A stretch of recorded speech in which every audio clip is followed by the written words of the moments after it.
அன்பானவர்களே, ஸ்தோத்திரம்.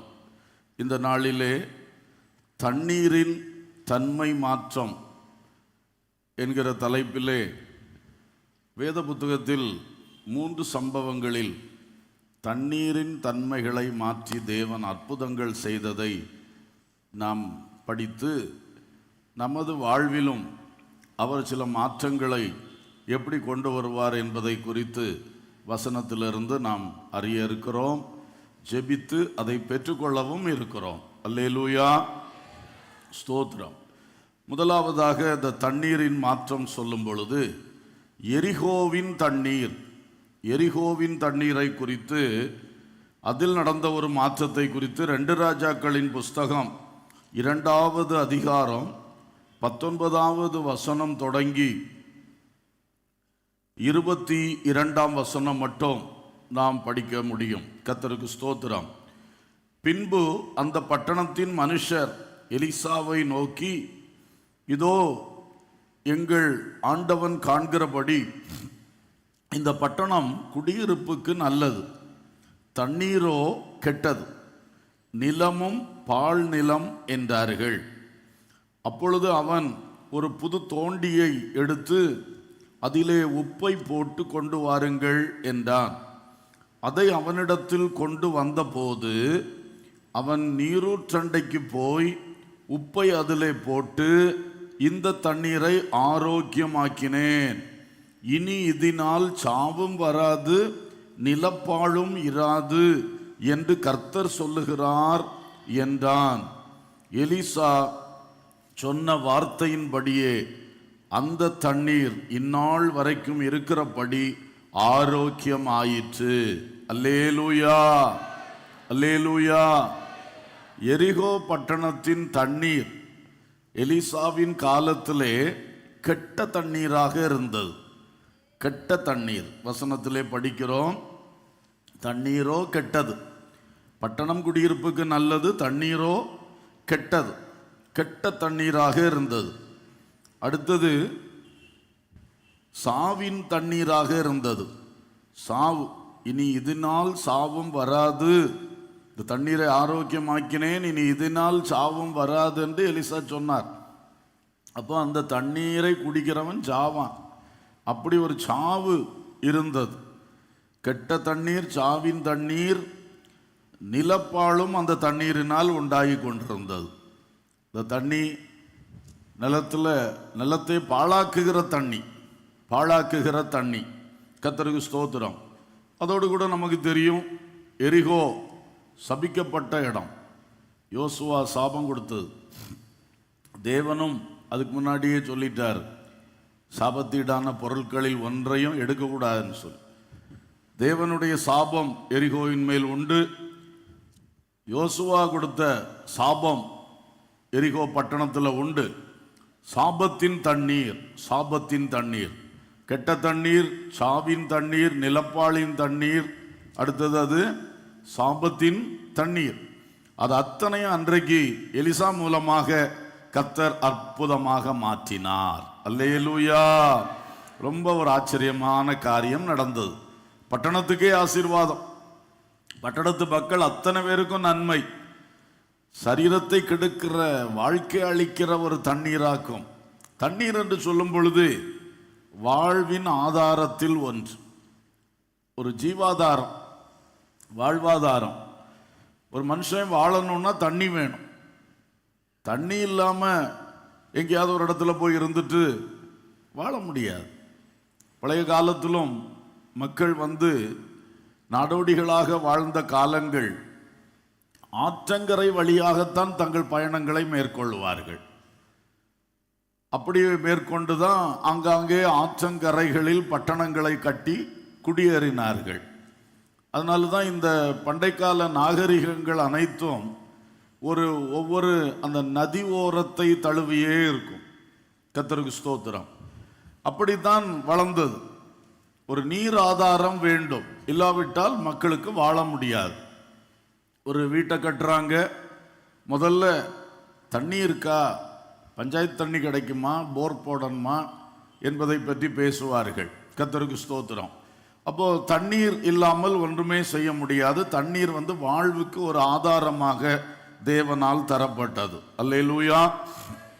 இன்றைக்கு உங்களில் யாருக்கு அந்த வாழ்வின் ஆதாரமே, இதை வச்சு தான் நான் வாழ்றேன், அதான் வாழ்வின் ஆதாரம், இதை வச்சு தான் வாழ்றேன், அதுவே கெட்டதாக இருக்கிறது, அதுவே சாபமா இருக்குது, அதுவே சாவு நிறைஞ்சதா இருக்குது, அதுவே பாழ் உண்டாக்குகிறதா இருக்கிறது, அப்படின்னா இந்த வாழ்க்கையில ஒரு மாற்றம் வரணும். அல்லேலூயா. கர்த்தர் அதை இன்றைக்கு நமக்காக செய்ய விரும்புகிறார். என்னதான் நான் கஷ்டப்பட்டாலும் கடைசியில் இருக்கிறது தானே நான் அனுபவிக்க முடியும். இருக்கிறது சாவு நிறைஞ்சதா இருந்தா என்ன பண்ண முடியும்? இருக்கிறது சாபம் நிறைஞ்சதா இருந்தா எப்படி பண்ண முடியும்? இருக்கிறதே பாழா இருந்தா என்ன செய்ய முடியும் என்று சிலர் வாழ்வதற்கான ஆதாரங்களே, வாழ்வதற்கான அஸ்திவாரங்களே இப்படிப்பட்ட கெட்டதாக இருந்து கொண்டு இருக்கிறது. ஆகவே இன்றைக்கு அப்படிப்பட்ட வாழ்க்கைகளை கர்த்தர் ஆசீர்வதிக்க போகிறார். அல்லேலூயா. பல காலமா நினைக்கிறீங்க, நான் எவ்வளவு பிரயாசப்படுறேன், எவ்வளவு முயற்சிகள் நான் எடுக்கிறேன், ஆனா எனக்கு ஏற்கனவே ஒரு சாபம் இருக்கிறது, எங்க பரம்பரையா ஒரு சாபம் தொடர்ந்து வந்து கொண்டே இருக்கிறது.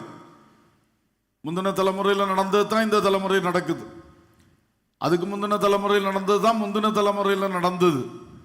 அது நினைக்கும் போது பார்க்கும் பொழுது ஆச்சரியமா இருக்கும், எப்படி இதே சம்பவம் திரும்ப திரும்ப நடக்குதுன்னு சொல்லி. ஒரு சாபம் தலையில் இருக்கிறது, அந்த சாபத்தின் மூலமாக இந்த வாழ்க்கையில வர்றதெல்லாம் அந்த ஆதாரத்திலிருந்து தான் வந்துகிட்டே இருக்கு. அதை நிறுத்த முடியல, அந்த சாபத்தை நிறுத்த முடியவில்லை. இப்படி யார் வேதனைப்பட்டு கொண்டிருக்கிறீர்கள்? சிலர் இதொன்று கவனிக்க மாட்டாங்க, ஓடிக்கிட்டே இருப்பார்கள். கவனிக்கிறவங்களுக்கு தெரியும், எனக்கு சில பிரச்சனைகள் கடுமையான சாபத்தின் பிரச்சனைகளா இருக்குதே, தொடருதே, தலைமுறைகளில் தொடர்கிறதே என்று வேதனைப்படுவீர்கள். ஒரு குறிப்பிட்ட வியாதியா இருக்கலாம், ஒரு மரணம் ஆக இருக்கலாம், ஒரு குறைபாடாக இருக்கலாம், ஒரு சில பிரச்சனைகளாக இருக்கலாம். அது அப்படியே அச்சடையாளம் போல முந்தினது நடந்தது, அதுபோல அடுத்தது ரிப்பீட் ஆகுது. இப்படியெல்லாம் ஆகும் பொழுது நமக்கு தெரியுது, இங்கே ஒரு சாபம் இருக்கிறது. என்ன சாபம்? தேவனிடத்திலிருந்து வந்த சாபமா? தேவனிடத்திலிருந்து வந்த சாபமா? தேவன் வாய் திறந்து சாபம் கொடுத்திருக்கிறார் காயினுக்கு. காயினுக்கு ஆண்டவர் சொன்னா, நீ சபிக்கப்பட்டிருப்பாய் என்று சொன்னார். தேவன் வாய் திறந்து சாபம் கொடுத்ததை பைபிள்ல நம்ம படிக்கிறோம். அந்த மாதிரி உள்ள சாபங்கள் ஏதோ என் தலையிலோ என்னுடைய முன்னோர்களுடைய தலைகளிலோ இருக்கிறதா? இரண்டாவது, வேத புத்தகத்தில் தேவன் பல காரியங்கள், வழி நடக்க வேண்டிய காரியங்களை எழுதி தந்திருக்கிறார். அதை மாறி நடக்கும் பொழுது அதிலே சில சாபங்கள் இருக்கிறது. நியாய பிரமாணத்தின் சாபம் என்று சொல்லப்பட்டிருக்கிறது. தேவன் ஒரு நியாய பிரமாணத்தை கொடுத்திருக்கிறார். இதுதான் நியாயம், இப்படித்தான் வாழணும், அதுதான் நியாய பிரமாணம். அந்த நியாய பிரமாணத்தை மீறி நடக்கும்போது சாபம் வரும். பல சாபங்கள் பைபிள்ல பட்டியல் போட்டு கொடுத்திருக்கிறது.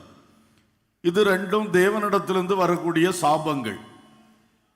பழைய ஏற்பாட்டில் பலி பிரமாணங்களை குறித்தெல்லாம் படிக்கும் பொழுது, பாவ நிவாரண பலி, குற்ற நிவாரண பலி, இவைகளை குறித்தெல்லாம் படிக்கும் பொழுது அங்கே சொல்லியிருக்கும், தேவனுக்கு விரோதமாக பாவம் செய்தா அதுக்கு பரிகாரத்துக்கு என்ன செய்யணும், தேவனுடைய ஆலயத்துக்கு விரோதமாக பாவம் செய்தா அதுக்கு பரிகாரத்துக்கு என்ன செய்யணும், தேவனுடைய பரிசுத்த பொருட்களுக்கு விரோதமாக, பரிசுத்தப்படுத்தப்பட்டிருக்கிற பொருட்களுக்கு விரோதமாக ஒருத்தன் பாவம் செய்தா அதுக்கு என்ன பரிகாரம் செய்யணும், அப்புறம் மனுஷனுக்கு எதிராக, மனுஷனுடைய மிருக ஜீவன்கள், மனுஷனுடைய பொருட்கள், மனுஷனுடைய நற்பெயர், இப்படியெல்லாம் எவைகளுக்கு எதிராக அவன் செய்கிறானோ அதுக்கெல்லாம் பாவ நிவாரணம். இந்த பலி முறைமைகளில் வித்தியாசம் இருக்கு. அதுக்கு இந்த பாவத்துக்கு நீ இந்த மாதிரி பலி இது கொண்டு வரணும், இந்த மாதிரி முறையில் நீ செய்யணும், அப்படிலாம் நிறைய கொடுத்துருக்கிறார். இப்போ பழைய ஏற்பாட்டில் உள்ள பலி பிரமாணம் நமக்கு கிடையாது. ஆனால் அதை கொடுத்த தேவனுடைய உள்ளத்தின் நோக்கம் மாறுகிறதில்லை. அல்லேலூயா. புதிய ஏற்பாட்டில் நமக்கு எல்லா பலியுமே சிலுவையில் முடிஞ்சு போச்சு. இயேசு கிறிஸ்துவே நமக்கு பலி ஆகிவிட்டார். அல்லேலூயா. அதே வேளையில் நாம் இதை புரிந்து கொள்ள வேண்டும். தேவனிடத்திலிருந்து நேரடியாய் வருகிற சாபம் நியாயப்பிரமாணத்தின் சாபம். இனி மனுஷர்களிடத்திலிருந்து வரக்கூடிய சாபங்கள் இருக்கிறது. ஒரு மனுஷனுக்கு தீமை செய்தால், அந்த மனுஷனுக்கு கஷ்டப்படுத்தினால், அவனை நஷ்டப்படுத்தினால் அவனுடைய உள்ளம் வேதனைப்படும். சிலர் வாய் திறந்து சாபம் போட்டுருவார். நீ விளங்க மாட்ட, நீ அப்படி ஆவா, உன் பிள்ளைக்கு இப்படி ஆகும், உனக்கு இப்போ பணத்துக்கு இப்படி ஆகும், உன் சொத்துக்கு என்னத்தையா சொல்லுவா, உன் வீட்டுக்கு இப்படி ஆகும். அது இந்த ஆளுக்கு தலையில் வந்து இறங்கும். ஏன்னா இந்த ஆள் அவரை காயப்படுத்தி இருக்கார், அவரை கஷ்டப்படுத்தி இருக்கார், வேதனைப்படுத்தி இருக்கிறார். அவர் அந்த வேதனையோட போடுகிற சாபம், நீ அதுக்கு பாத்திரனாக இருக்கிறாய், உன் தலையில் வரும். அது இல்லை என்று சொல்ல முடியாது, வரும். அப்படிப்பட்ட மனித சாபங்கள் உங்கள் தலைகளில் இருக்கிறதோ அல்லது முன்னோர்களுடைய தலைகளில் இருக்கிறதோ, தீமை செய்வார்கள், துரோகம் செய்வார்கள், கல்யாண விஷயத்தில் துரோகம் செய்வார்கள், பொருளாதார விஷயத்தில் துரோகம் செய்வார்கள், சொத்து காரியத்தில் செய்வார்கள். செய்துட்டு தான் பெரிய ஹீரோன்னு நினச்சிக்கிடுவாங்க. நான் அதை ஞானமாக தட்டி எடுத்துட்டேன் பார்த்துக்க, அது ரொம்ப ஆமாம் நான் அப்படி பண்ணிட்டேன், எப்படி பண்ணிட்டேன், நீ பண்ணிட்ட. ஆனால் அவன் போய் வேதனைப்படுறான், அவன் சாபம் போடுறான், அதுவும் தலையில் வரும். அந்த சாபம் உனக்கு பயங்கரமாக கிரியை செய்யும். இப்படி இருக்கு. கர்த்தருக்கு ஸ்தோத்திரம். இன்னொன்று, காரணம் இல்லாமல் போட்ட சாபம். காரணம் இல்லாமல் போடுற சாபம் பலிக்காது, வராது. அல்லேலூயா. ஏன்னா நம்ம அதுக்கு பாத்திரம் இல்லை, நம்ம செய்யலை, நம்ம அப்படி பேசலை. ஆனால் அவங்க தப்பாக புரிஞ்சுக்கிட்டு நம்ம ஏதோ அவங்களுக்கு துரோகம் செஞ்சிட்ட மாதிரி அவங்க வேதனையில் தான் சாபம் போடுறாங்க. ஆனாலும் நம்ம அப்படி அதுக்கு நாம் பாத்திரம் இல்லையே. காரணம் நமக்குள்ளே இருந்தால் தான் அது வந்து இங்கே இறங்கும். அது இல்லை, அப்போ பயப்பட வேண்டியதில்லை, சோத்திரம் பண்ணிட்டு போயிட்டே இருக்க வேண்டியதுதான். அல்லேலூயா. இப்போ 4 வித சாபங்களை நான் சொன்னேன். ஒன்று தேவனிடத்திலிருந்து வருகிற சாபங்கள், அதில் 2. ஒன்று தேவனுடைய வாயிலிருந்து வருகிறது, அடுத்தது தேவனுடைய வசனத்திலிருந்து சொல்லப்பட்டிருக்கிறது, நியாயப்பிரமாணம். மனுஷன்ட்டு வரக்கூடிய சாபம் அதில் 2. ஒன்று காரணத்தோடு போடப்படுகிற சாபம், அது கிரியை செய்யும். காரணம் இல்லாமல் போடுகிற சாபம், அது குருவி பறந்து போகிறது போல் பறந்து போகும் என்று வேதம் சொல்லுகிறது. அப்போ இந்த சாபங்கள் வாழ்க்கையில் இருக்கிறதா? என்ன உழைப்பு, ஒரு நேரம் ரெஸ்ட் எடுக்காத உழைப்பு, மனைவி பிள்ளையோடு கூட பேசுறதுக்கு கூட நேரம் இல்லை, குடும்பத்தை மிஞ்சின உழைப்பு, குடும்ப உறவுகளை மிஞ்சின உழைப்பு, எல்லாம் உழைப்பு. ஆனால் கடைசியில் பார்த்தா வளர்ச்சி இல்லை, அந்த உழைப்புக்கு தக்க ஒரு ஆசீர்வாதம் இல்லை. அட்டை உறிஞ்சுவது போல, அட்டை இரத்தத்தை உறிஞ்சுவது போல ஆசீர்வாதங்களை, வளர்ச்சிகளை, உயர்வுகளை ஏதோ ஒன்று உறிஞ்சு கொண்டு இருக்கிறது. அதுதான் அந்த சாபம். அப்போ அந்த சாபத்தின் தண்ணீராய் என் வாழ்வு இருக்கிறது. எவ்வளவு நன்மை வந்தாலும் கடைசியில் அந்த சாபத்திலே இருந்து வருது, அந்த ஆதாரத்திலிருந்தே வருது. அது மொத்தத்திலே தண்ணியே கெட்ட தண்ணி. அது வழியாக எது வந்தாலும் நிலமும் பாழ், வாழ்க்கையும் பாழ். இப்படி தான் எரிகோ மக்களுடைய நிலைமையாக இருந்தது. கர்த்தருக்கு ஸ்தோத்திரம். ஆகவே இன்றைக்கு யாருக்கு இப்படி இருக்கும் நான் இவ்வளோ விளக்கமாக சொல்ல காரணம், நீங்கள் உங்கள் நிலைமையை புரிந்து கொள்ளணுமே முதல்ல. ஆமாம், எனக்கு இப்படி ஒன்று இருக்கு, இது முறிக்கப்படணும், இது சாபம் முறிக்கப்படணும். அல்லேலூயா. இதை சும்மா கண்டு காணாமல் விட்டு போகாதீங்க. உங்களுக்கே தெரியுது, வருஷங்கள் போயிட்டு இருக்கு, வளர்ச்சி இல்லை. வருஷங்கள் போய்கொண்டே இருக்கிறது, அடுத்த கட்ட உயர்வுக்கு போகவே முடியல. எங்கேயும் சுற்றி சுற்றி கடைசியில் நின்ன இடத்துல நிற்குது, இல்லை ஒருபடி கீழத்தான் போய்கொண்டு இருக்கிறது. அப்படி இருக்கும் பொழுது நாம் அதை உணர வேண்டும். இதற்காக பரிகாரம் என்ன? இயேசு கிறிஸ்துவின் சிலுவை தான். அல்லேலூயா. புதிய ஏற்பாட்டில் நமக்கு எல்லாத்துக்கும் ஈஸி, ஒரே வழி, இயேசுவே வழி, இயேசுவே பரிகாரி. அல்லேலூயா. அது நமக்கு ஒரு பாக்கியம். அந்த பாக்கியத்தை இப்போ பயன்படுத்தணும். இங்கே உப்பை கேட்டான், உப்பை கொண்டு வாங்க. அந்த உப்பை கொண்டு அந்த நீர்நிலையில் போடுறான். போட்டுட்டு சொல்கிறான், இப்போ எரிகோவுடைய முழு தண்ணீரையும் சுகமாக்கிட்டேன்னு சொல்கிறான். ஒரு நீர்நிலை தான் போட்டார், ஒரு அடையாளமாக. போட்டுட்டு குணமாக்கிட்டேன்னு சொல்றார். கர்த்தருக்கு ஸ்தோத்திரம். உப்பை போட்டார். அல்லேலூயா, ஸ்தோத்திரம். நீங்கள் பூமிக்கு உப்பாய் இருக்கிறீர்கள் என்று இயேசு நம்மை பார்த்து சொன்னார். நம்முடைய வாழ்க்கைகள் நாம் வாழுகிற இடங்களுக்கு உப்பாய் இருக்கணும். அதே மாதிரி இயேசு கிறிஸ்து முழு பூமிக்கும் உப்பாக இறங்கி வந்தார். அல்லேலூயா. நம்ம வாழ்க்கைனால எல்லா மனுஷனுக்கும் இப்படி பரிகாரம் கிடைக்காது, உதவிகள் கிடைக்கும், அவ்வளவுதான். ஆனா இயேசு கிறிஸ்துடைய வாழ்க்கையினால எல்லா மனுஷனுக்கும் பரிகாரம் உண்டாகும். அல்லேலூயா. அவர் பூமிக்கு ஒரு உப்பாக, எப்படி எலிசா அந்த தொண்டியிலே கொண்டு வந்த உப்பை கொண்டு நீர்நிலையில் கரைத்து எல்லா நீரும் சுத்தமாகிவிட்டது, ஆரோக்கியமாகிவிட்டதுன்னு சொன்னானோ, அதே மாதிரி ஆண்டவர் இயேசு கிறிஸ்து ஒரு உப்பாக சிலுவையிலே நமக்காக இந்த பூமியிலே அவர் விதைக்கப்பட்டு அதன் மூலமாக இந்த முழு பூமியிலே இருக்கக்கூடிய சாபங்களும் மாறக்கூடிய ஒரு வழி திறந்து விட்டது. அல்லேலூயா. அப்ப அந்த பூமியில் வாழ்கிற மனிதர்களாகிய நாம், நமது வாழ்க்கையிலே சாபம் இருக்கிறதா? இன்றைக்கு இயேசுவை நோக்கி பார்ப்போம். உண்மையாய் உத்தமமாய் நோக்கி பார்ப்போம். நான் இயேசுவை தானே நோக்கி பார்க்கிறேன் அப்படி நீங்க சொல்லுவீங்க. ஆனால் நோக்கி பார்க்க வேண்டிய விதத்தில் நோக்கி பார்த்தா சாபம் தங்காது, ஓடி போகும். அல்லேலூயா. இயேசு என் வாழ்க்கையில வந்தாருன்னா அப்புறம் எப்படி சாபம் இருக்கும்? இன்னும் அந்த சாபம் தொடர்ந்துகிட்டு இருக்குன்னா நாம் அந்த இயேசுவை இன்னும் இறுக பிடிக்க வேண்டும். அந்த இயேசு பின்னால உறுதியா போகணும். அந்த இயேசுவிடத்திலே இருந்து கேட்டு வாங்கி கொள்ளணும். அல்லேலூயா. எல்லாம் டாக்குமெண்ட் இங்க இருக்கு கையில. ஆண்டவர் தந்த பத்திரம், நல்ல பத்திரம். ஆனா இந்த பத்திரத்துல இருக்கிறத படிச்சு அதை கேட்டு வாங்கி கொள்ளணும். அல்லேலூயா.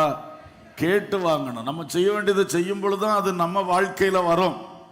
இல்லைன்னா பத்திரம் பீரோல இருக்கிற மாதிரி இருக்கும். சொத்தை போய் பராமரிக்கணுமே, சொத்துல உள்ளதை அனுபவம் எடுக்கணுமே.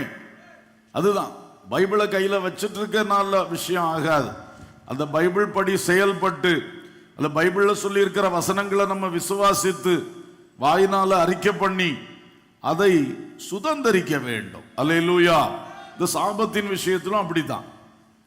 சாபத்து முறிக்கப்பட்டு ஒரு ஆசீர்வாதம் உண்டாவதற்கு கர்த்தரை கொஞ்சம் உறுதியாய் நோக்கி பாருங்கள். ஒன்று, ஒரு விசேஷித்த ஜெபம் தேவை.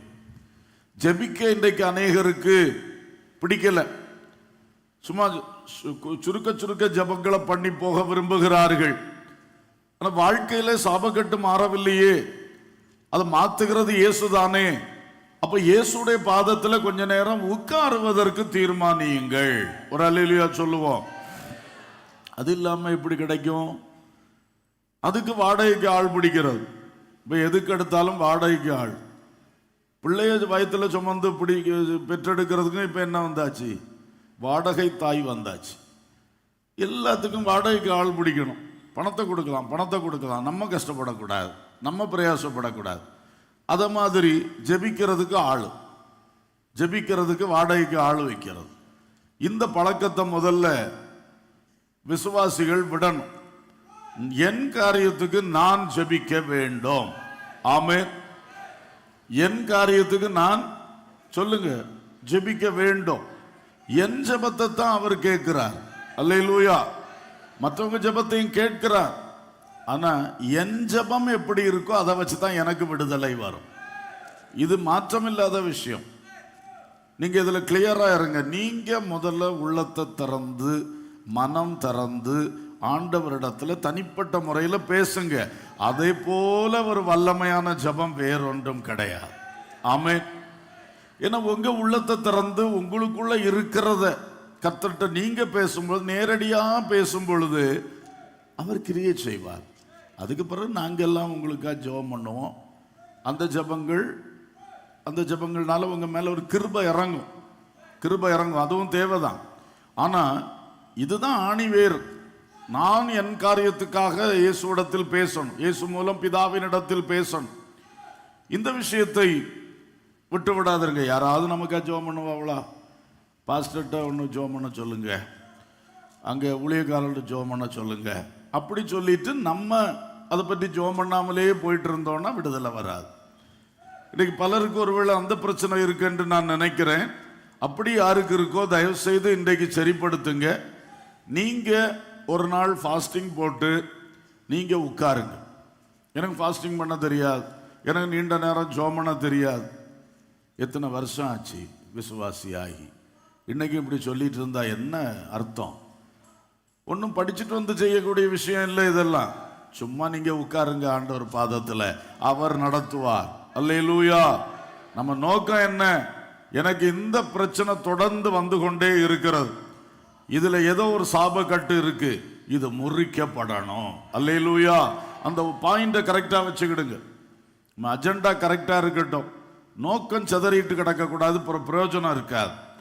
இதுக்காக நான் கர்த்தர் பாதத்தில் உட்கார்றேன், அதை கரெக்டா வச்சுட்டு நீங்க உட்காருங்க. யாருடைய தயவும் உங்களுக்கு வேண்டாம், தனியா உட்காருங்க. அல்லது குடும்பமா ஒருமனப்பட்டீங்கன்னா குடும்பமா உட்கார்ந்துருங்க, புருஷனும் மனைவியுமா உட்கார்ந்துருங்க. பிள்ளைகளும் சேர்ந்து உட்காரணும்னா உட்காருங்க. நினிவேல ஆடு மாடு கூட சேர்ந்து ஃபாஸ்டிங் பண்ணுது, பண்ணிச்சா இல்லையா? ஒரு நாள் ஆட்டுக்கு தண்ணி கொடுக்காம இருந்தவொன்னு செத்து போயிருமா? மாட்டுக்கு தண்ணி கொடுக்காம இருந்த செத்து போயிருமா? அதுவும் கிடந்து அம்மா அம்மான்னு கூப்பிடும், கர்த்தர் இரக்கம் செய்வார். அல்லேலூயா. ஆனால் நினிவேல அப்படித்தானே நடந்திருக்கும். ராஜா முதல் எல்லாம் நாய் குதிரை ஒட்டகம் எது இருந்ததோ எல்லாம் பசியில கிடந்து கூப்பிடுது. எல்லாம் யாரை நோக்கி கூப்பிடுது? கர்த்தரை நோக்கி கூப்பிடுது. எல்லாரும் கர்த்தரை நோக்கி கூப்பிட்ட பொழுது மகா பெரிய அழிவு நினிவேக்கு வர இருந்ததை கர்த்தர் முற்றிலுமாய் மாற்றினார். அல்லேலூயா. அதே மாதிரிதான் குடும்பமா சேர்ந்திருக்க முடியும்னா குடும்பமா, இல்ல தனிமை. இந்த ஒரு மனம் வரலன்னா விட்டுருங்க, அவங்கள கஷ்டப்படுத்தாண்டா, நீங்க தனிமையில இருங்க. சிம்பிளா சொல்றேன், இந்த பைபிளை வச்சுக்கோங்க, பாட்டு புக்கை வச்சுக்கிடுங்க, உட்காருங்க, உட்கார்ந்து பைபிளை வாசிங்க. கர்த்தர் அழகாக நடத்துவார். இந்த வசனத்திலிருந்தே உங்களோட பேசுவார் அவர். எந்த வேத பகுதியா இருந்தாலும் கர்த்தருடைய வார்த்தைகள் ஆவியாயும் ஜீவனாயும் இருக்கிறது. கர்த்தர் அந்த வேத பகுதியிலிருந்து உங்களோட இடப்படுவார். வசனத்தை கருத்தா படிச்சு அதை வச்சு பேசுங்க ஆண்டவர்கிட்ட, அந்த வசனங்களை வச்சு பேசுங்க. இப்படிதான் செய்யணும். அந்த படிச்ச வசனத்துல என்ன உங்களுக்கு புரிஞ்சுதோ அதை வைத்து கர்த்தர்கிட்ட பேசி இந்த காரியத்தை சம்பந்தப்படுத்தி பேசணும். நமக்கு பிரச்சனை முக்கியம், இந்த பிரச்சனை விட்டுறக்கூடாது, அதுக்காக ஜெபிக்கிறது தான் முக்கியம். அதுக்கு இந்த வசனங்கள் உதவியாக இருக்கும். பாட்டு புக்கு திறந்து பாட்டு பாடுங்க, பாட்டு பாடுங்க. ஏன்னா நீண்ட நேர ஜெபத்தில் வசனமும் பாடலும் எல்லாம் சேர்ந்து போயிட்டு இருந்தோன்னா நல்லா இருக்கும். கொஞ்ச நேரம் பாட்டு பாடலாம், தெரியாத பாட்டையும் பாடலாம், ஒன்றும் பிரச்சனை இல்லை. வார்த்தை தான் முக்கியம், ராகம் ரெண்டாவது. ராகம் தாளம் தப்பினாலும் பிரச்சனை இல்லை, பாட்டை பாடுங்க, கர்த்தருக்கு உள்ளத்திலிருந்து பாடுங்க. கொஞ்ச நேரம் அந்நிய பாஷை பெற்றவர்கள்லாம் கொஞ்ச நேரம் அந்நிய பாஷை பேசுங்க. இங்கே பரிசுத்தாவி பெற்றவர்களுக்கு ஜெப நேரம் போகிறதே தெரியாது. அல்லேலூயா. ஆவிக்குள்ளாகி ஜெபிக்க ஆரம்பிச்சா அப்புறம் அது பாட்டுக்கு என்ன செஞ்சுட்டே இருக்கும், நீச்சல் ஆழத்தில் போன மாதிரி போயிட்டே இருக்கும். அப்படித்தானா? அல்லேலூயா, அல்லேலூயா. அப்படி இருக்கணும். பரிசுத்தாவியை பெற்றுக்கொண்டேன்னு சொன்ன பிறகும் நாம நீச்சல் ஆழம் என்கிற அனுபவத்தில் இல்லாமல் இருக்கக்கூடாது. அது என்ன? நமக்கு ஒரு வெயிட்லெஸ்ஸா நம்மளை அந்த தண்ணி கொண்டு போகும், அதான் நீச்சல் ஆழம். ஆவியானவர் நம்மை அழகாய் நடத்தி செல்லுவார். நீங்க தயவு செய்து செய்யுங்க. இது ஒரு முக்கியமா எனக்கு தெரியுது, எனக்கு உணர்த்தப்படுகிறது. இதை இப்படியே விட்டு காலத்தை கடத்திட்டு போனா ரொம்ப வாழ்க்கையே பாழா போயிட்டே இருக்கு, பாதிப்பு ரொம்ப போயிட்டே இருக்கு. ஆனா உணர்வு வரமாட்டேங்க. ஒரு நாளை இதற்கு ஒதுக்க முடிய மாட்டேங்க. கல்யாண வீட்டுக்கு ஒரு நாள் ஒதுக்கலாம், சாவு வீட்டுக்கு ஒரு நாள் 2 நாள் ஒதுக்கலாம், சுற்றுலா போறதுக்கு ஒதுக்கலாம், அதுக்கெல்லாம் எப்படியாவது ஒதுக்கலாம், வேலைக்கு லீவும் போடலாம், பர்மிஷன் வாங்கலாம், எல்லாம் செய்யலாம். ஆனா கர்த்தர் பாதத்தில் உட்கார்வதற்கு மட்டும் உங்க மனசு இல்லை. அதான் பிரச்சனை, மனசு இல்லை. இன்றைக்கு அந்த மனசு வரட்டும், தீர்மானம் எடுங்க. தாமதப்படுத்தாம சீக்கிரமா ஒரு நாள் தேவனுடைய பாதத்தில் உட்காருங்கள். ஃபாஸ்டிங் எவ்வளோ பண்ண முடியுமோ பண்ணுங்க. ஒரு நாள் முழுசும் எனக்கு ஃபாஸ்டிங் பண்ண முடியாதுன்னா ஒரு வேளை பண்ணுங்க, அது உங்களை பொறுத்தது. ஆனா கர்த்தரை நோக்கி கூப்பிடுங்க. அந்த ஒரே பாயிண்ட வச்சு தான் நீங்க ஆண்டவர்ட்ட கேட்டுக்கிட்டே இருங்க. சும்மா 1000 ஜெப குறிப்பு ஒன்றும் பண்ணாங்க. அந்த ஜெப குறிப்பு, இந்த ஜெப குறிப்பு, சபைக்காக தேசத்துக்காக ஒன்றும் வேண்டாம். நீங்க அந்த ஒரு பாயிண்ட வச்சு என்ன பண்ணுங்க, அன்னைக்கு அது ஒன்றை விட்டு விலகாதிருங்கள். இந்த ஒரே காரியத்தை விட்டு விலகாதீங்க. கரெக்டா கேளுங்க, ஆண்டவரே இது ஏன், இது ஏன், இதை மாற்றி தாங்க, இதுக்கு நான் என்ன செய்யணும் சொல்லுங்க. இப்படியே அந்த ஒரே காரியத்தை வச்சு திரும்ப திரும்ப திரும்ப கேட்டுக்கொண்டே இருங்கள். கர்த்தர் ஒரு பெரிய இரக்கத்தை உங்களுக்கு பாராட்டுவார். அல்லேலூயா. அந்த கட்டு மாறி போன உடனே உங்களுக்கு தெரியும் உங்க வாழ்க்கை எவ்வளவு மகிழ்ச்சியா இருக்கிறது, உங்க வாழ்க்கை எவ்வளவு எழும்புகிறது, நீங்க சம்பாதிக்கிறது எப்படி நிலை நிற்கிறது, எல்லாம் உங்களுக்கு அழகா வரும். அல்லேலூயா. பிள்ளைகள் எப்படி சீர்திருந்துகிறார்கள், எப்படி புரியாதவனுக்கும் காரியம் புரியுது. நம்மகிட்ட புரியாததுனாலே பிரச்சனை பண்ணிட்டு இருந்தவன் எல்லாம் எப்படி ஒரு புரிந்து கொள்ளுதலுக்குள்ள வருகிறான். எல்லாம் நடக்கும். கர்த்தரால் கூடாத காரியம் ஒன்றுமே இல்லை. அல்லேலூயா. ஆனா நம்ம இருக்கணும் கர்த்தர் பாதத்தில் இருக்கணும்.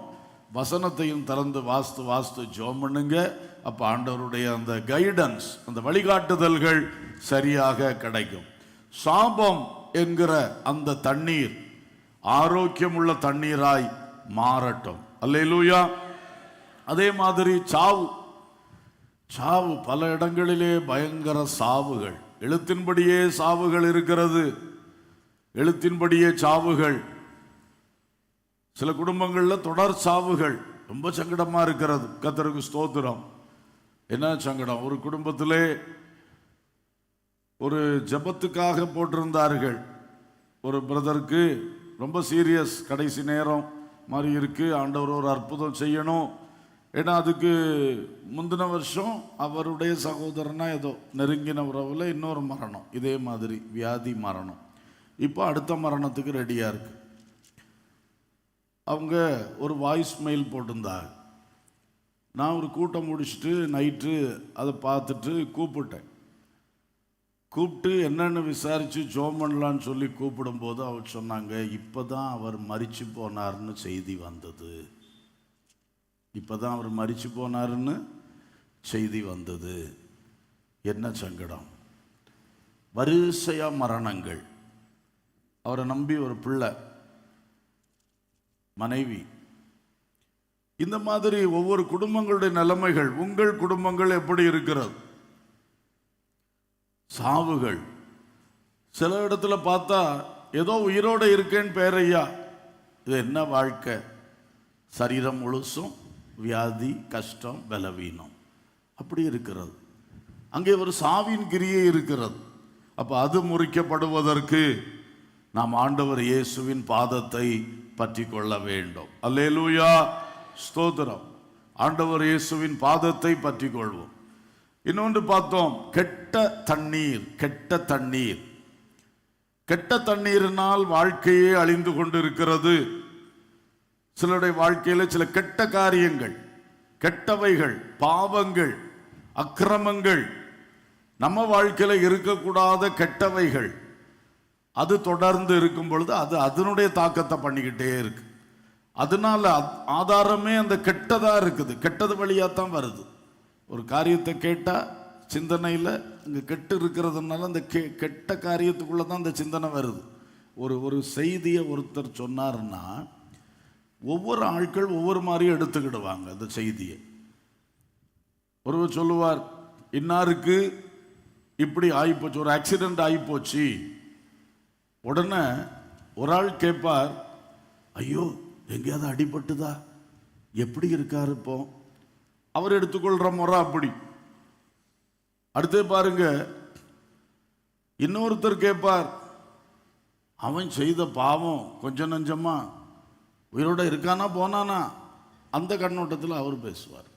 ஒரே சம்பவத்தை கேட்டவங்க தான் பேசுவார். இன்னொருத்தர் பாருங்க, அவனை என்னத்துக்கு இந்த வண்டியில் எப்படி அனுப்புனாரு அவரு அப்படின்னு அந்த சார்ந்த இன்னொருத்தரை குற்றம் சொல்லுவார். அவருக்கு அப்படி ஓடுது வண்டி மனசு. இந்த சம்பவத்தை கேட்டோன்னா அதில் சம்பந்தப்பட்ட ஒருத்தரை குற்றம் சொல்லுவார் அவர். இப்படி ஒவ்வொருத்தரும் ஒவ்வொரு கண்ணோட்டத்தில் எடுத்துக்கிடுவாங்க. ஏன்னா அவங்க சிந்தனையில் என்ன பேக்ரவுண்ட் இருக்கோ அது வழியாக தான் இந்த செய்தி அவங்க எடுப்பாங்க, அந்த ரூபத்தில் தான் பேசுவாங்க. சிலருக்குள்ள கெட்டவைகள் நிறைந்து இருக்கும்போது எந்த காரியம் வந்தாலும் அந்த ஆதாரத்தோடு தான் வரும், அந்த ஆதாரத்துக்குள்ளேயே வரும். அப்போ வாழ்க்கையில் எதையுமே அப்படித்தான் எடுப்பாங்க, எதையுமே அப்படித்தான் பேசுவாங்க, அப்படித்தான் செய்வாங்க. வாழ்க்கை முழுவதும் கெட்டு போய் கொண்டே இருக்கிறது. கெட்ட தண்ணீர், அந்த வாழ்க்கை முழுவதும் கெட்ட தண்ணீர். அப்படி இருந்தால் முதல்ல அது முறிக்கப்படணும். அதற்கும் இயேசுவே பரிகாரி. அல்லேலூயா. பாவங்களிலிருந்து, அக்கிரமங்களிலிருந்து, கெட்டவைகளை செய்கிற பழக்க வழக்கங்களிலிருந்து ஒவ்வொருவரையும் விடுவிப்பதற்கு இயேசு கிறிஸ்து தன்னுடைய இரத்தத்தையும் தன்னுடைய ஜீவனையும் சிலுவையிலே ஈந்தளித்தார். அல்லேலூயா. அப்போ தேவ பிள்ளைகளே, கெட்ட தண்ணீர் உங்க வாழ்க்கை என்பதை நீங்கள் புரிந்து கொண்டால் ஆண்டவர்கிட்ட நீங்க உட்காருங்க, மன்னிப்பு கேளுங்க, விடுதலை வேண்டும் என்று கேளுங்க. இனி அந்த பாவம் கெட்டவைகளின் வாழ்க்கையிலே வராதபடி ஜெயம் எனக்கு தாரும் என்று கேளுங்க. எப்படி ஒரு சாபம் முறிக்கப்பட நான் கர்த்தர் பாதத்தில் உட்கார சொன்னேனோ, எப்படி சாவு முறிக்கப்பட கர்த்தர் பாதத்தில் உட்காருங்கன்னு சொன்னேனோ, அதே போல இந்த கெட்டவைகள், இந்த பாவங்கள் எது உங்களோடு தொடர்ந்து வந்து கொண்டு இருக்கிறது, அது முறிக்கப்படவும் கர்த்தர் பாதத்தில் ஒரு நாள் உட்கார்ந்தீங்கன்னா கர்த்தர் பெரிய ஜெயத்தை தருவார். அல்லேலூயா. ஏன்னா சில பாவம் விட்டு மாறவே மாட்டேங்குது. ரட்சிக்கப்பட்ட தேவ பிள்ளைகளுக்கும் ரட்சிக்கப்பட்டு வருஷங்கள் ஆகுது. ரட்சிக்கப்பட்ட அன்னைக்கு எல்லாத்துலேயும் விடுதலை இருந்தது. ஆனால் இப்போ பார்த்தா எல்லா பாவங்களும் அல்ல, ஒரு குறிப்பிட்ட பாவம் திரும்ப திரும்ப வந்து பிடிக்குது, திரும்ப திரும்ப வந்து பிடிக்குது. அதை உதறி தள்ளவே முடியல. அது இந்த மனிதனை அது ஆட்கொள்ளுது, அடிமைப்படுத்துது. அப்படி போராட்டங்கள் இருக்கிறது என்றால் அதுக்கு இதுதான் வழி. பயங்கரமா போராடுது. சர்ப்பம், வலு சர்ப்பம், தந்திரம் உள்ளவன். பாவம் என்பதை கொண்டு திரும்ப ஊட்டி விடணும், இவனை கீழே தள்ளணும், விழத்தள்ளணும். இவனை வேற எதனாலேயும் விழத்தள்ள முடியாது. இவன் அவனாத்தான் விழணும். இவன் அவனாத்தான் விழ வேண்டும் என்றால் அவனுக்குள் பாவத்தை ஊட்ட வேண்டும். அதுக்குத்தான் இந்த பிசாசு இவ்வளவு தந்திர கிரியை செய்து கொண்டே இருக்கிறான். பாவத்தை பாவம் இல்லாதது போல ஒரு தோற்றத்தை காட்டித்தான் கொண்டு வந்து கொண்டே இருக்கிறான். இது பாவம் என்கிற டைரக்டா அந்த தோற்றத்தில் கொண்டு வந்தா நம்ம யாரும் அதை ஏற்றுக்க மாட்டோம். அதை உதறி விட்டு ஓடி விடுவோம், யோசேப்பு ஓடினது போல. ஆனா ஏமாற்றுகிற பிசாஸ், சர்ப்பம், வஞ்சக சர்ப்பம், அதுவும் பலர் சொல்லுவாங்க, இதுல என்ன இருக்கு, இதுல என்ன தப்பு இருக்கு. இந்த வார்த்தை வருதுனாலே நீங்க எங்கேயோ வஞ்சிக்கப்பட்டிருக்கீங்கன்னு அர்த்தம். இதுல என்ன தப்பு இருக்கு அப்படி ஏதாவது கேட்குறீங்களா? பிள்ளைகள் கேட்குறீங்களா? பெரியவங்க நினைக்கிறீங்களா? இதுல என்ன தப்பு இருக்கு? இதெல்லாம் ஒன்றும் இல்லை. சிலருக்கு இதெல்லாம் நீ வஞ்சிக்கப்பட்டிருக்கிற, அதனால தான் இதெல்லாம் ஒன்றும் இல்லைன்னு பாவத்தை லேசாக எடுக்கிற. இதெல்லாம் ஒன்றும் சிலருக்கு எல்லாரும் செய்யாததா இது? யாரு செய்யல இதை? இந்த மாதிரி நான் இப்போ சொன்ன இந்த வார்த்தைகள் யாருக்குள்ள வருதோ நீ வஞ்சிக்கப்பட்டிருக்கேன்னு அர்த்தம். அப்படிப்பட்ட ஆளுகளுக்கு தான் நான் இப்போ சொன்ன இந்த சிந்தனைகள், வார்த்தைகள் வரும். தீமையாய் தோன்றுகிற யாவற்றையும் விட்டு சொல்லுங்க, தீமையாய் தோன்றுகிற யாவற்றையும் விட்டு விலகு. அதான் கர்த்தருடைய வார்த்தை. உனக்கு இதுல பாவம் இருக்கிறது மாதிரி லேசா தோணுச்சுனாலும் அதை விட்டு என்ன பண்ணிரு, விலகிரு. இதெல்லாம் பாவம் இருக்கா? எல்லாம் பாவம்னு சொன்னா மனுஷன் வாழ முடியுமா? இப்படி இந்த காம்ப்ரமைசிங் வார்த்தைகள், விட்டு கொடுக்கும் வார்த்தைகள், இந்த சிந்தனைகளுக்கு நம்ம கொடுத்தோம்னா நமக்கு ஒரு நாள் அதுல ஜெயம் எடுக்க முடியாது. நம்மளே வரவேற்கிறோம், நம்மளே ஆசைப்படுறோம், நம்மளே அதுக்கு வாசலை திறந்து கொடுக்கிறோம். அப்படி செய்யக்கூடாது. இன்றைக்கு கர்த்தருக்கு பயப்படுங்கள். தீமையா லேசா தோணினாலும் எல்லாரும் செய்யறாங்க, நான் செய்யக்கூடாது. அல்லேலூயா. இது எல்லாரும் செய்யறதுன்னு பாரு, அன்னைக்கு அவர் செய்தாரா, இன்னைக்கு இவர் செய்தாரா, யாரும் செய்து போட்டு நான் செய்ய மாட்டேன். அதுதான் நாம் காப்பாற்றப்படுகிற வழி. அல்லேலூயா. இப்படி உறுதி எடுங்கள். அப்போ இதுக்கு மேல ஒரு போராட்டம் ரொம்ப இருந்துகிட்டே தான் இருக்குன்னா, நீங்க இனி தாமதம் இல்லாம எப்படி அந்த சாபம் முறிக்கப்படுறதுக்கு நீங்க ஆண்டவர் பாதத்துல உட்காருங்கன்னு சொன்னனோ, அதே மாதிரி இந்த போராடுகிற இந்த பாவம் முறிக்கப்படுவதற்கும் நீங்கள் கர்த்தருடைய பாதத்துல இருங்க. அல்லேலூயா. அன்றைக்கு இதுக்காக மட்டுமே ஜெபம் பண்ணுங்க. அதுல தான் வெற்றி வரும். அந்த ஒரு காரியத்துக்காக ஜெபம் பண்ணுங்க. எதுக்காக நம்ம உட்கார்ந்தோமோ அதை விட்டு அங்கங்க வழி விலகி போகக்கூடாது. அதையே வச்சு பிரேயர் பண்ணிக்கிட்டே இருங்க. அதுதான் அதை சரியா ஒரு வெற்றி அதில் கிடைக்கும். கர்த்தர் கிரியை செய்வார். அல்லேலூயா. சரி, இருக்கதே இருக்கும், எல்லாத்துக்கும் சேர்த்து ஜெபம் பண்ணிடுவோம். ஏன்னா இவருக்கு அடுத்த நாள் ஃபாஸ்டிங் இருக்க பிடிக்காது. இருக்கதே இருக்கும், மொத்தத்தில் எல்லாத்தையும் சேர்த்து ஆண்டவர்கிட்ட அப்படிலாம் வைக்காதீங்க. மெயின் பிரச்சனை என்ன, அதுக்கு தான் நீங்கள் உட்காருங்க, அதுக்காக ஜெபம் பண்ணுங்க. அல்லேலூயா. அடுத்தது ஒரு முக்கிய பிரச்சனைக்குன்னா இன்னொரு நாள் பார்க்கலாம். அப்படி ஆண்டவர் பாதத்தில் உட்கார்ந்து, நீர் என்னை ஆசீர்வதித்தால் ஒழிய உம்மை போக விடேன், உரிமையோடு பேசுங்க. ஆண்டவர் இரக்கம் செய்வார். நீ எந்த தப்பு செஞ்சிருந்தாலும் உனக்கு மன்னிப்பு உண்டு, உனக்கு இரக்கம் உண்டு. ஆனால் நீ அங்கே போய் உட்காரணும், அவரை நோக்கி பார்க்கணும், அவரை நோக்கி கூப்பிடணும். அல்லேலூயா. ஸ்தோத்திரம். ஆகவே தேவ பிள்ளைகளே, உப்பு போட்டு குணமாக்கினார்.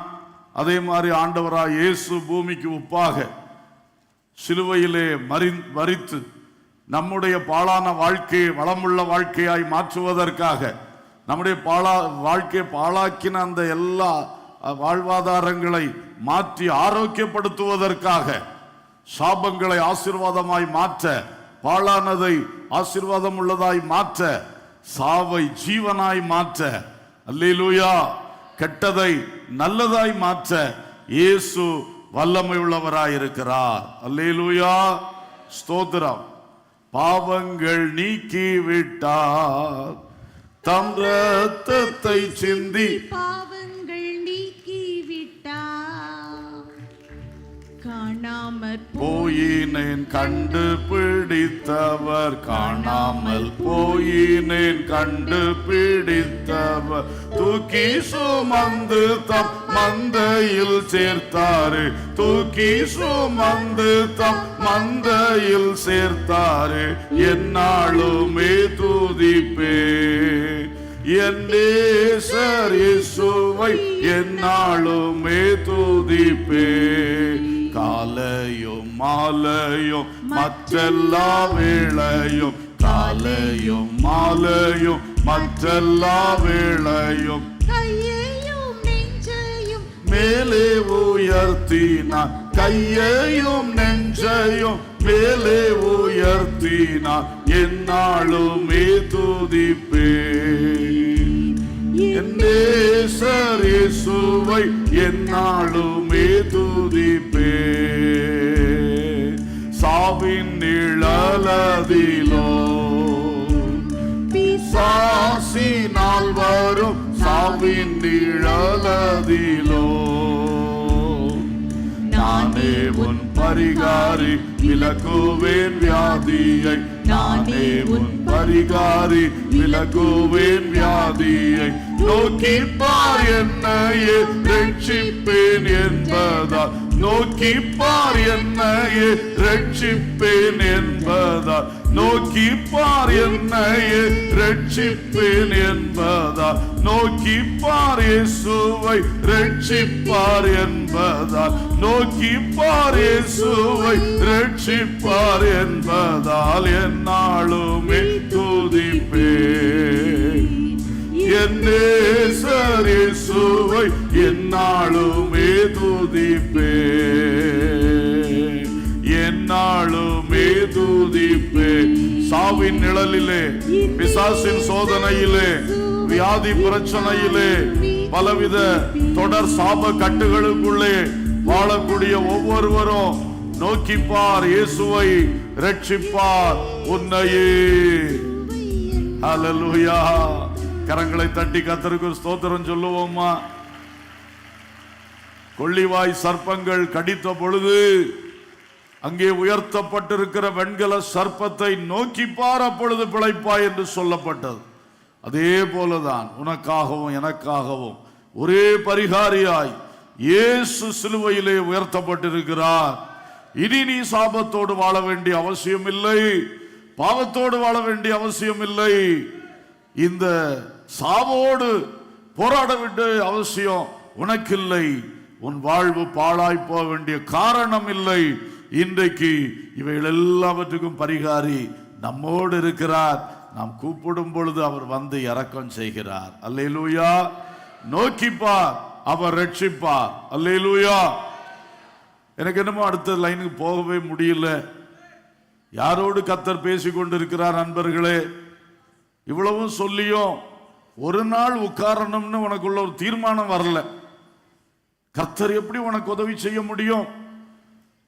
உன் விடுதலைக்காக, உன் ஆசீர்வாதத்துக்காக, உன் ஜீவனுக்காக ஒரு நாள் ஒதுக்கு, ஒரு நாள் இயேசு பாதத்தில் உட்காருன்னு சொன்னா மனசுல இப்ப வரைக்கும் இடம் வரல. இப்ப வரைக்கும் ஒரு உறுதியா இருப்பேன், இந்த வாரத்திலே ஒரு நாளை கண்டுபிடிக்கணும், இருக்கணும். எத்தனை பேருக்குள்ள அப்படி ஒரு தூண்டுதல் வந்திருக்கு? நீங்க அப்படி செய்யுங்க. அல்லேலூயா.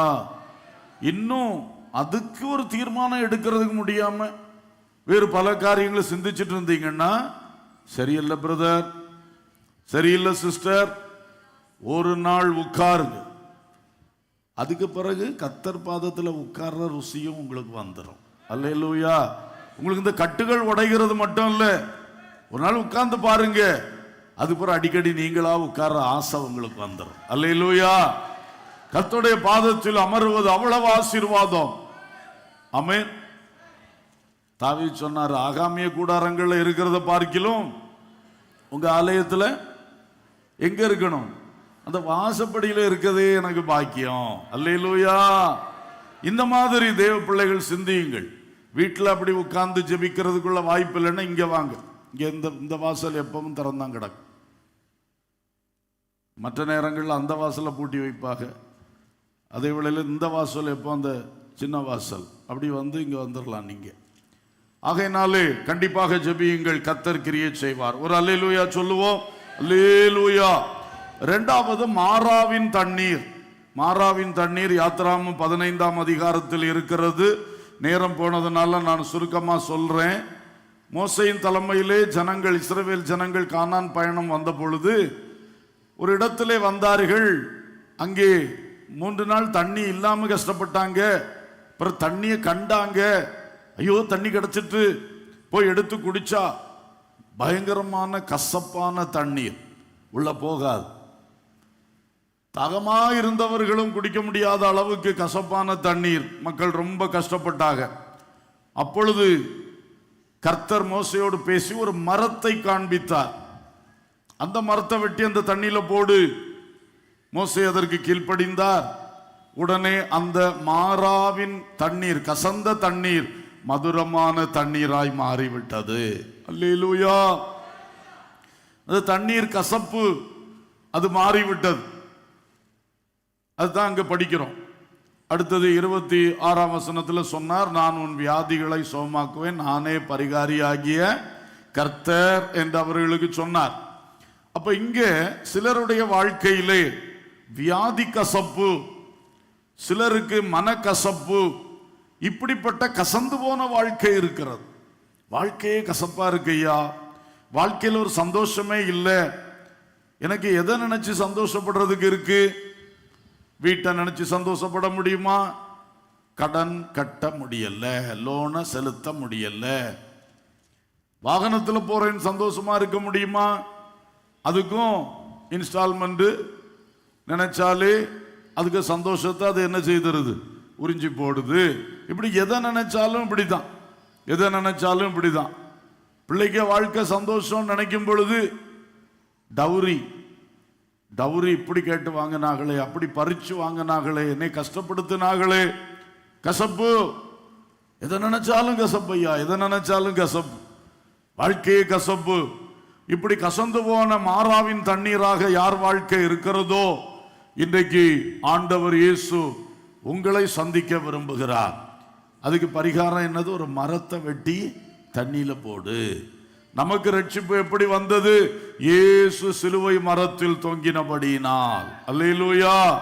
அப்ப பழைய ஏற்பாட்டில் உள்ள ஒவ்வொரு சம்பவங்களும் புதிய ஏற்பாட்டில் இயேசுவின் சிலுவையை தான் காட்டுகிறது. அல்லேலூயா. இயேசுவே விடுதலையின் வழி, இயேசுவே ரட்சகர். அப்போ உங்களுக்கு மனசுல என்னென்ன கசப்பு இருக்கோ அந்த இடத்துல இயேசுவை கொண்டு வாங்க. அல்லேலூயா. சிலரை நினைச்சாலே கசப்பு, அவன் வீட்டு பக்கம் போனாலே கசப்பு, அவனை பற்றி நினைவு வந்தாலே கசப்பு, அவளை பற்றின ஒரு சிந்தை வந்தாலே கசப்பு. ஏன்னா உங்களை கஷ்டப்படுத்தினார், உங்க வாழ்க்கையை கசப்பாக்குனாங்க அவங்க. அதை உங்களால இன்னைக்கு வரைக்கும் மறக்க முடியல. இன்னைக்கு வரைக்கும் கசந்து கொண்டே இருக்கிறீர்கள். அந்த கசப்பு இன்னைக்கு உங்க வாழ்க்கையே கசப்பாக்கிருச்சே. அவன் மேல வச்ச கசப்பு இன்னைக்கு உங்க வாழ்க்கையை கசப்பாக்கிருச்சே. அந்த ஒரு பிரச்சனையின் மேல வைத்த கசப்பு இன்னைக்கு முழு வாழ்க்கையும் கசப்பாக்கிட்டு. அப்ப இதுல இருந்து ஒரு விடுதலை வேண்டாமா? அல்லேலூயா. அந்த விடுதலைக்கு இயேசு அந்த இடத்துல கொண்டு வாங்க. அல்லேலூயா. அந்த கசப்பு எப்போ உங்களுக்கு நினைவுல வருதோ உடனே இயேசு இடத்துல அதை பேசுங்க, இயேசு அதுல ஈடுபடுத்துங்க, இயேசு அங்க கொண்டு வாங்க. அந்த மரத்தை வெட்டி அந்த தண்ணியில போட்ட உடனே அந்த கசப்பு மாறினது. அல்லேலூயா. அதே மாதிரி நமக்கு எங்க பிரச்சனை சிந்தனையில தானது வரும். கசப்பு சிந்தனையில தான் வரும். சிந்தனையில அந்த கசப்பு வந்தோடனே அங்க இயேசுவை கொண்டு வாங்க. இயேசுவை கொண்டு தனியை சிந்திக்காதீங்க. தனியை சிந்திக்கிறது பதில் அங்க இயேசுவை கொண்டு வாங்க. இயேசு அந்த கசப்பை இனிப்பாய் மாற்றுவார். அல்லேலூயா. அல்லேலூயா. வியாதியின் கசப்பு, வியாதி வந்தாலே நாக்கெல்லாம் கசந்து போகும். அப்படிதானே? காய்ச்சல் வந்தாலே அடுத்தது நாக்கெல்லாம் கசந்துரும். ஒன்றும் நமக்கு சாப்பிட பிடிக்காது. அப்படிதான் இருக்கு. கர்த்தருக்கு ஸ்தோத்திரம். அப்போ பாருங்கள், கசப்பு, இந்த வியாதி கசப்பு நிறைய பேருக்கு இருக்கு. எல்லாம் நல்லா இருக்கு, சரீரத்தில் ஒரு வேதனை, ஒரு கஷ்டம், ஒரு வியாதி, ஒரு பலவீனம்னு சொன்னா அந்த சந்தோஷத்தை அது எடுத்து போடும். அல்லேலூயா. அல்லேலூயா. ஸ்தோத்திரம். அப்ப அதுல நம்ம கவனமா இருக்கணும். இந்த வியாதி கசப்பையும் ஜெயிக்கணும். அல்லேலூயா. வியாதியை இயேசு சுகமாக்குறார், அப்ப அந்த கசப்பு மாறிடும். அது மட்டும் இல்ல, வியாதியை நினைத்து நினைத்து கசப்பு வருது பாத்தீங்களா, அந்த மனதின் கசப்பு மாற வேண்டும். அல்லேலூயா. வியாதியை ரொம்ப பெருசா நினைக்க ஆரம்பிக்கும் பொழுது வியாதி நம்ம வாழ்க்கையை சிந்தனையை முழுவதையும் கசப்பாக்குது. அப்படி எடுக்காம இந்த வியாதியை இயேசு சுகமாக்குவார் என்ற ஒரு நல்ல எதிர்பார்ப்பு, நல்ல விசுவாசம், கர்த்தர் சுகம் தருவார், கர்த்தர் என்ன இப்படி வைக்க மாட்டார், அப்படி நம்ம நினைக்க ஆரம்பிக்கும் பொழுது ஒரு நம்பிக்கை வந்துடும், ஒரு விசுவாசம் வந்துடும், ஒரு எதிர்பார்ப்பு வந்துடும். அப்ப அதை பற்றின கசப்பின் சிந்தை நம்மை விட்டு மாறிவிடும். அல்லேலூயா. அது தேவை. இந்த வியாதின்னு சொன்னோன்னு அடுத்த மனுஷன் நினைக்கிறது மரணம். இது என்ன கொன்னு போடுமோ, அழிச்சு போடுமோ. சாவு கத்தர் வச்ச அன்னைக்கு வரும். அதை யாரும் பிடிச்சு நிறுத்தவும் முடியாது, தள்ளி வைக்கவும் முடியாது. அல்லேலூயா. கர்த்தர் குறித்த அன்னைக்கு அது நடக்கும். ஆனா வாரதெல்லாம் அதோட சம்பந்தப்பட்டு பார்க்க ஆரம்பிச்சோம்னா வாழ்க்கையே கசப்பா மாறிடும். வாழ்க்கையில ஒரு சந்தோஷம் இருக்காது. இப்படி செய்யாதீங்க.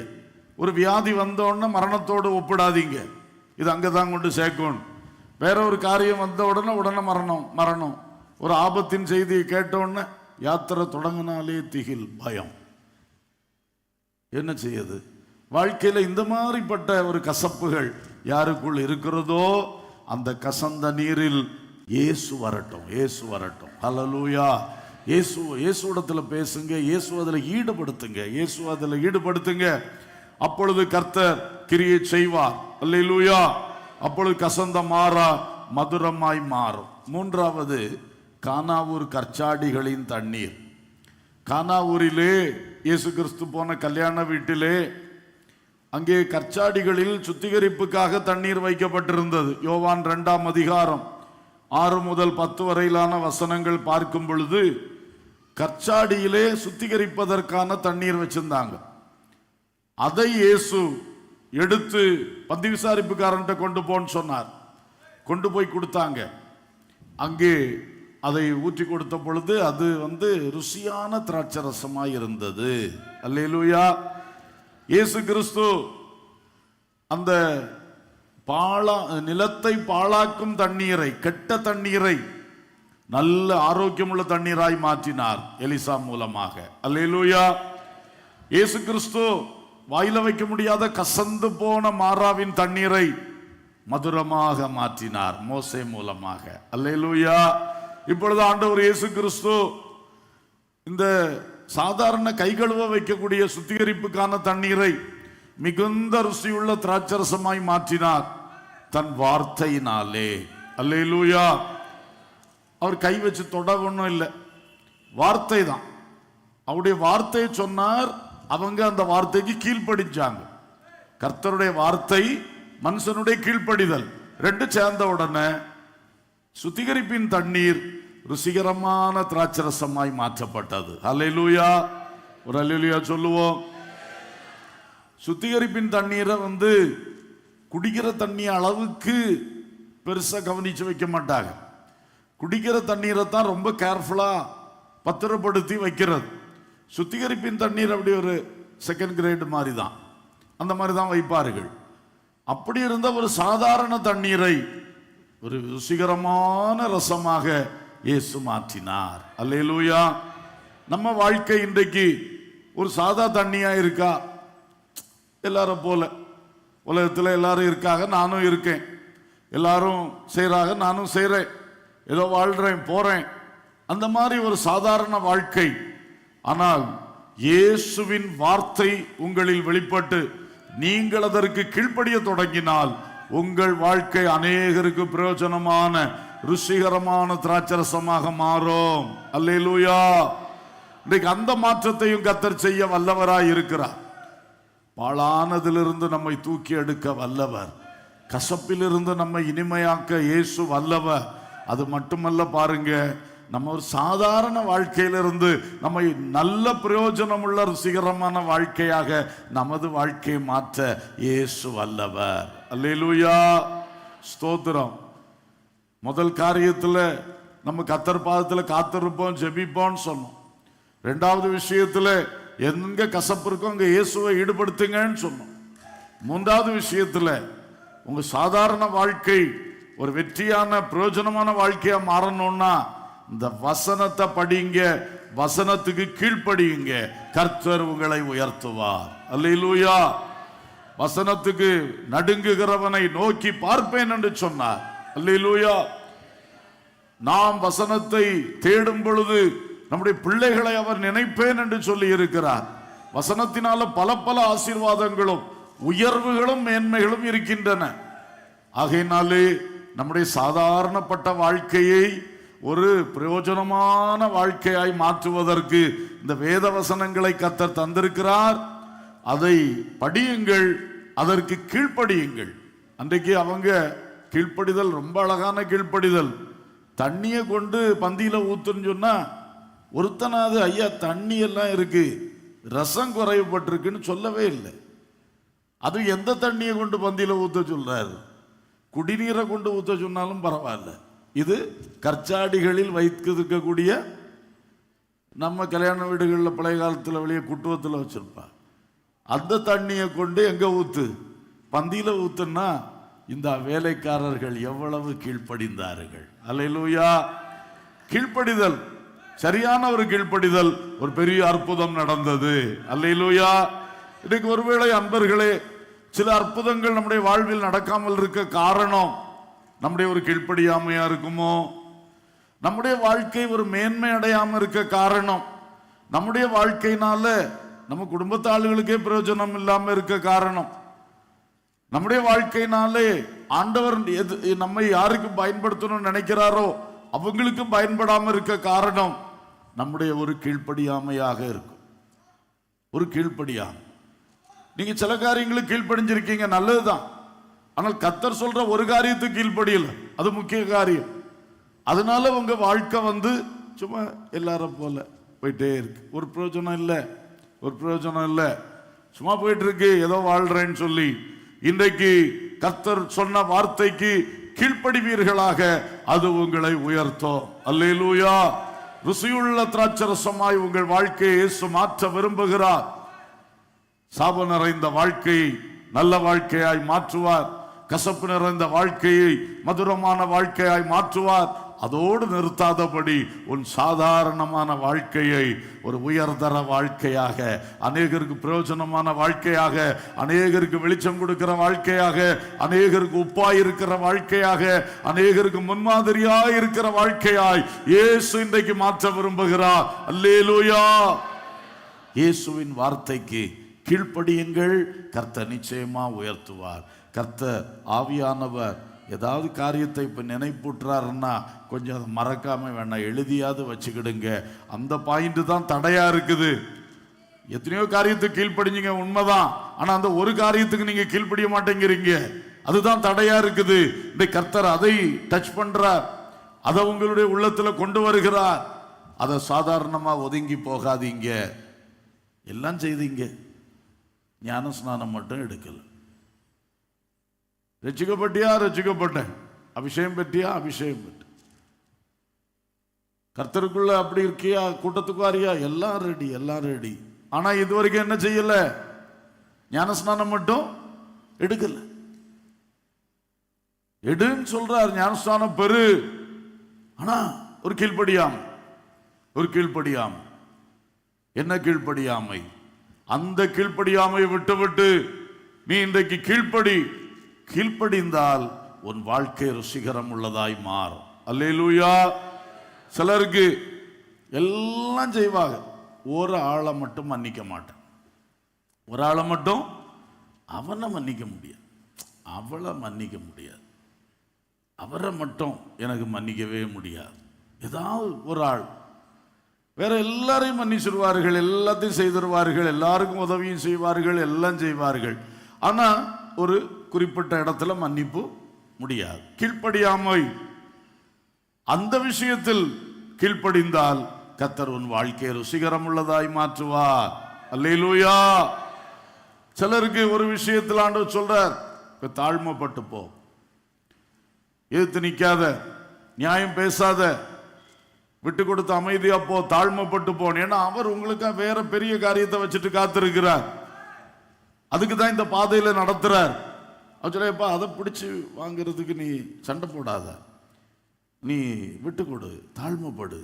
அவன் என்னன்னு சொல்லிட்டு போட்டு, அவன் எதுவும் செஞ்சுட்டு போட்டு, நீ தாழ்மைப்படு. ஏன்னா அவர் உனக்கு பெரிய ஆசீர்வாதத்தை வச்சுட்டு காத்திருக்கிறார். நீ கீழ்ப்படிய மாட்டேங்கிற, தாழ்மைப்பட மாட்டேங்கிற. தாழ்மைப்படுன்னு சொல்றாரு, அதை எப்படி விட்டு கொடுக்க முடியும்? அதை எப்படி விட்டு கொடுக்க முடியும்? இப்படியே கீழ்ப்படியாம பண்ணி வருஷ கணக்கா உனக்கு வர வேண்டிய ஆசீர்வாதம் தடைபட்டு நிற்கிறது. சிந்தித்துப்பார் சகோதரா, சிந்தித்துப்பார் சகோதரி. நமக்கு இருக்கிற மெயின் பிரச்சனை இன்றைக்கு ஆவியானவர் நமக்கு காட்டி தந்துட்டாருன்னா ரொம்ப நல்லா இருக்கும். அல்லேலூயா. ஒரு கீழ்ப்படியாமை, ஒரு கீழ்ப்படியாமை. அந்த கீழ்ப்படியாமை தான் வாழ்க்கையில் அடுத்த கட்டம் போக முடியாம இருக்குது. கீழ்ப்படியுங்கள், கர்த்தர் உங்களை ருசிகரம் உள்ள திராட்சரசமா மாற்றுவார். அல்லேலூயா. ஜெபம் பண்ணுவோமா? எல்லாரும் கண்களை மூடி ஜெபம் பண்ணுவோம். ஆண்டவரே, எனக்குள்ளே என் வாழ்க்கையிலே சில மாற்றங்கள் வரணுமே. ஹல்லேலூயா. எல்லாரும் வாய் திறந்து ஆமென் ஸ்தோத்திரம் ஜெபம் பண்ணுவோம், ஜெபம் பண்ணுவோம். பேக் எல்லாம் அங்கே வைங்க, எங்கேயும் ஓடாது, பிறகு மெதுவாக எடுத்துட்டு போகலாம். ஹல்லேலூயா. முதல்ல ஜெபம் பண்ணுங்க, எல்லாரும் ஜெபம் பண்ணுவோம். க்ளோரி. ஹல்லேலூயா. வாய் திறந்து ஜெபம் பண்ணுங்க. பிள்ளைகள், பெரியவர்கள் எல்லாரும் ஒரு 2-3 நிமிடம் தான் ஜெபத்துக்கு டைம் இருக்கு. தயவு செய்து எல்லாரும் ஊக்கமா ஜெபம் பண்ணணும், உண்மையா ஜெபம் பண்ணணும். உள்ளத்தை திறந்து கர்த்தரை நோக்கி பார்ப்பீர்களாக.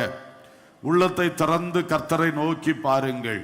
முதலாவது, அந்த பாழ்பட்ட வாழ்க்கை, சாபம் பெற்ற வாழ்க்கை, பாழ்பட்ட வாழ்க்கை, சாபம் பெற்ற வாழ்க்கை, சாவு நிறைந்த வாழ்க்கை, சாவு நிறைந்த வாழ்க்கை. எந்த நிலைமையில இருக்கிறீங்க? ஒரு வார்த்தை அதுக்காக முதல்ல ஜெபம் பண்ணுங்க. கொஞ்சம் கூட மௌனமா பண்ணுங்க, அப்பதான் உங்களுக்கு விடுதலை கிடைக்கும்.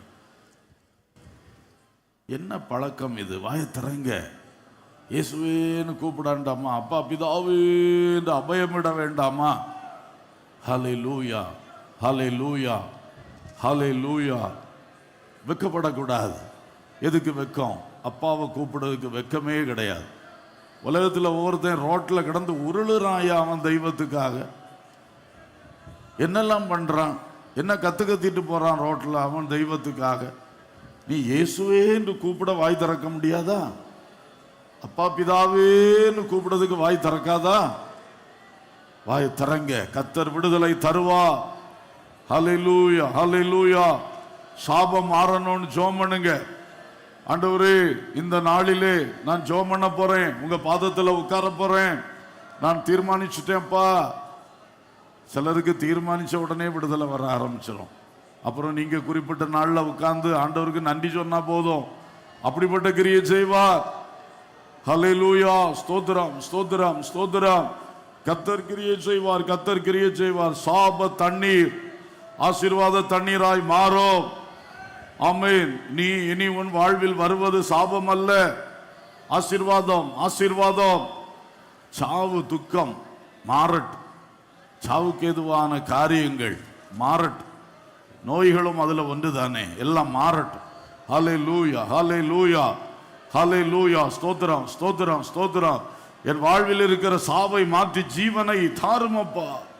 என் வாழ்க்கை முழுசும் ஜீவனை ஊட்டுங்கப்பா, ஜீவனை ஊட்டுங்க, ஜீவனை ஊட்டுங்க. அது சாவை அழிச்சிருங்க ஆண்டவரே, சாவை அழிச்சிருங்க ஆண்டவரே. கூப்பிடுங்க, கூப்பிடுங்க. உங்களுக்காக கூப்பிடு கூப்பிடுன்னு சொல்லியே சத்தம் போட்டுட்டு இருக்க வேண்டியதா இருக்கு.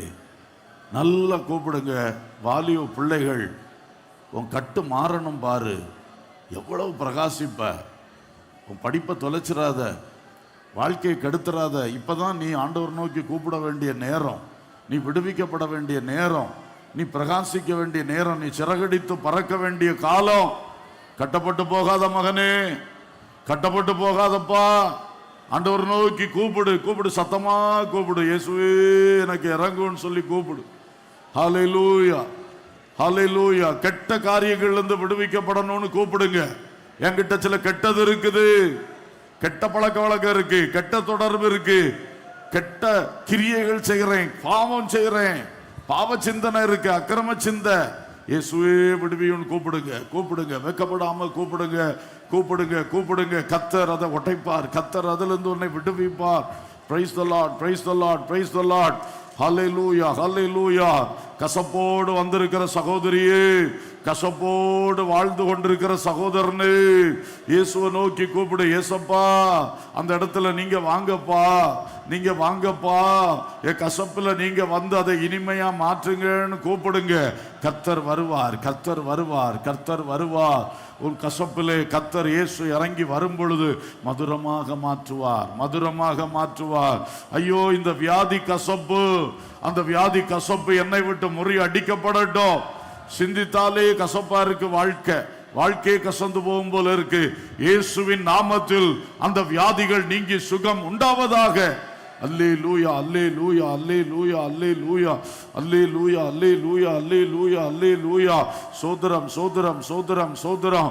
மனதை நிறைத்திருக்கிற கசப்புகள், மனதை கட்டுகிற கசப்புகள், எல்லா கசப்பு ஓடட்டு, எல்லா கசப்பு ஓடட்டு. ஏசப்பா, அந்த சிந்தனையில நீங்க வாங்கப்பா, அந்த சிந்தனையில நீங்க வாங்கப்பா. ஆமென். சில மனுஷர்களை கசந்து கொண்டே இருக்கிற அந்த நிலைமை மாறட்டும். ஹல்லேலூயா, ஹல்லேலூயா, ஹல்லேலூயா, ஹல்லேலூயா. சோதரம், சோதரம், சோதரம், சோதரம். இன்றைக்கு நான் கீழ்ப்படியாத காரியத்தை எனக்கு உணர்த்தினதற்காய் ஸ்தோத்திரம். நான் இப்பொழுதே கீழ்ப்படிய தீர்மானித்து விடுகிறேன். இயேசுவே, நான் அதை செய்வேன், நீர் சொல்லும் நான் செய்வேன், நீர் சொல்லும் நான் செய்வேன், சொல்லும் செய்வேன் என்று அடிக்கடி பாட்டு பாடுவேன். ஆனா நான் நீர் சொன்ன அந்த ஒரு காரியத்தை நான் இன்னும் செய்யல. இதோ கீழ்ப்படுகிறேன் நாதா.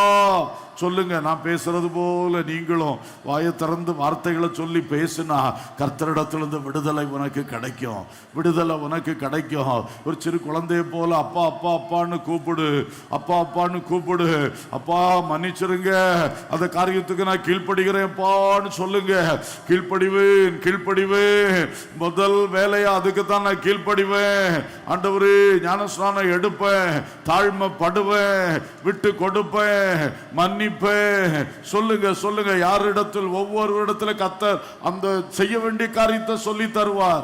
அதற்கு கீழ்ப்படி, வசனத்துக்கு கீழ்ப்படி, வசனத்துக்கு கீழ்ப்படி.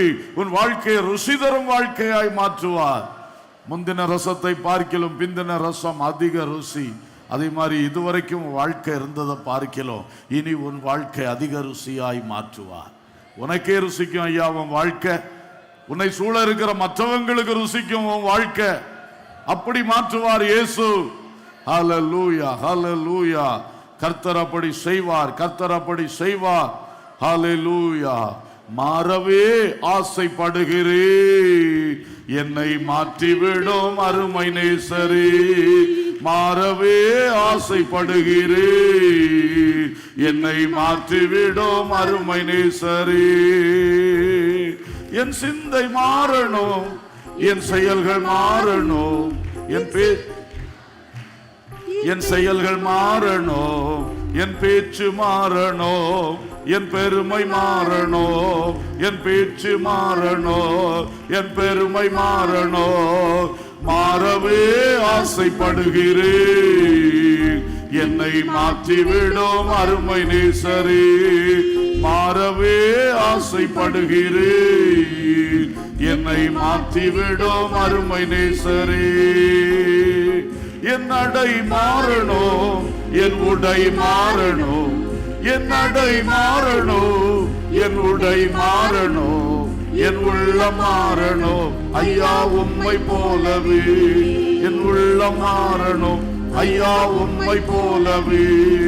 மாறவே ஆசைப்படுகிறேன். சொல்லுங்க. கெட்ட தண்ணீரை நல்ல தண்ணீராய் மாற்றுபவரே, சாதா தண்ணீரை திராட்சரசமாய் மாற்றுகிறவரே, கசந்த நீரை மதுரமாய் மாற்றுகிறவரே, என் வாழ்க்கையை மாற்றும் ஐயா. என் ஜெபம் மாறணும், என் துதி மாறணும், என் ஜெபம் மாறணும், என் துதி மாறணும், என் சுயம் சாகணும் ஐயா உம்மை போலவே. என் சுயம் சாகணும் ஐயா உம்மை போலவே. என் சுயம் சாகணும் ஐயா உம்மை போலவே. என் சுயம் சாகணும். இயேசுவின் நாமத்தில் செல்ஃபிஷ்னஸ் அழிச்சு போடுங்கப்பா. ஆமென். உம்மை போலவே மாறவே ஆசைப்படுகிறேன், என்னை மாற்றிவிடும் அருமை நேசரே. நான் மாறவே ஆசைப்படுகிறேன், என்னை மாற்றிவிடும் அருமை நேசரே. கரங்களை தட்டி கர்த்தருக்கு ஸ்தோத்திரம் சொல்லுவோம். என் வாழ்வில் மாற்றம், என் வாழ்வின் ஆதாரங்களில் மாற்றம்.